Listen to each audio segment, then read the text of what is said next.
Good morning, good afternoon, and good evening.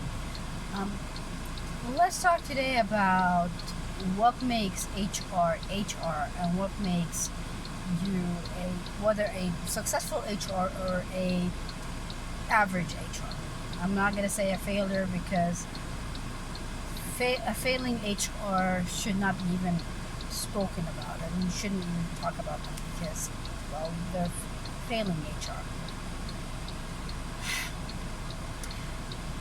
A lot of the times, especially in certain countries, HR becomes nothing more than the judge, jury, and executioner.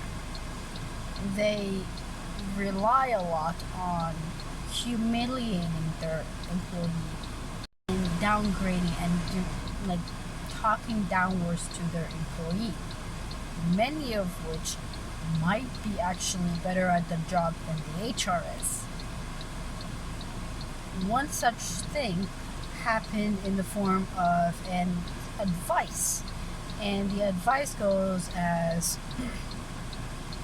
I'm paraphrasing it, but pretty much if you don't want to get into a good company, and it gives you a few things that you should not you should do to not get. So basically, you shouldn't do this. And one of them is sending a CV without a body, and then not showing up for an interview, not replying to HR, yada yada yada yada. And it took track. It became viral. Everyone is sending it, especially HRians are like, "This is what we deal with," yada yada yada. A part of me, when I first saw it, I was like, okay, that makes a lot of sense, but then where is the other side? Because here's the thing about being a good HR is knowing what you're good at and what you're bad at, like knowing what your weaknesses is. For instance, let's all agree HR job, especially when it comes to interviewing, has the nasty habit. And by saying nasty, these countries have they're notorious for this. And apparently they're not the only countries that do that, but they don't reply back with rejection. And here's how the interview tends to go. You tend to go inside the interview and they're like, oh yeah, we're definitely gonna call you like 2 weeks from now, and you're with us. So you trust their words. You trust that they're gonna send you the job offer within the 2 weeks, and they disappear. They don't reply to you. They don't give you anything. They don't give you any information. You have no idea. I mean, you're told verbally that you got accepted, and yet you're not getting accepted really. You're getting it shortlisted, and they don't answer. And then they tell you that in the event that you don't answer in 2 weeks, you are rejected. Okay, great, but you just told me that that you just accepted me. So what changed your mind, or what is the other candidate that got the job has over me? And the problem with that is that it tends to go in a negative spiral, because you got accepted, so you already have the confidence that you have the skill sets to get the job or to be part of the company, but yet you didn't get the job and you didn't get the. So you start thinking two things. One thought is they only care about a certain personality, and I don't have that personality, and it's none of my values or things like that. And you start thinking very negatively about the company. The second thing is I am a failure. I do not have the skills. I do not deserve to get the job. I do not deserve to get that. Both are not correct. To the HR that does that, let me talk to you face to face, and let's talk together. Let's have this conversation. Do you feel proud of yourself of doing that? Do you feel strong enough that do you feel like a god where you can actually control the person in front of you and control their ability to either work for you or not for you, and everything is in your hands.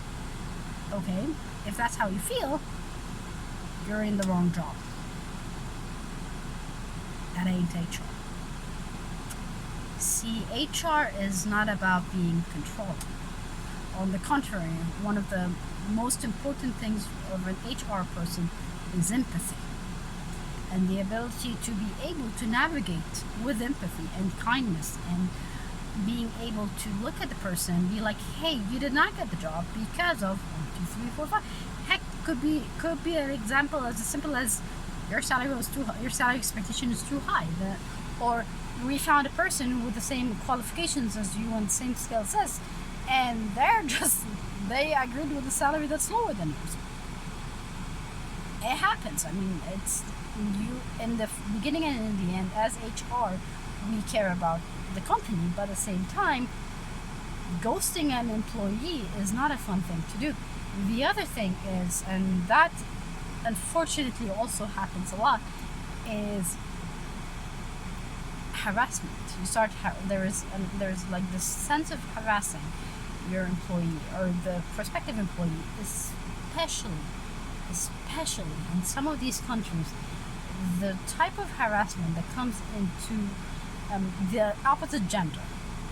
So, female HR employee is a male HR employee is a female. It tends to be really hitting it so close to quid pro quo. And it's very close to like being illegal.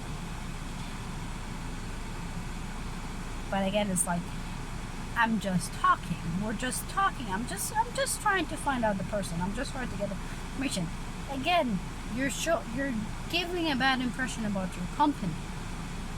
See, there's already a lot of the viral post that was in today about this trend of like how employees are doing well and not doing correct, and things that they're doing wrong.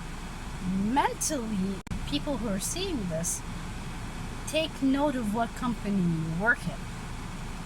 See, what you're gonna do, what you end up doing inadvertently, is flagging your company as a company that I don't want to work in. Why? Because there is no empathy in this company, and this company tends to dehumanize people.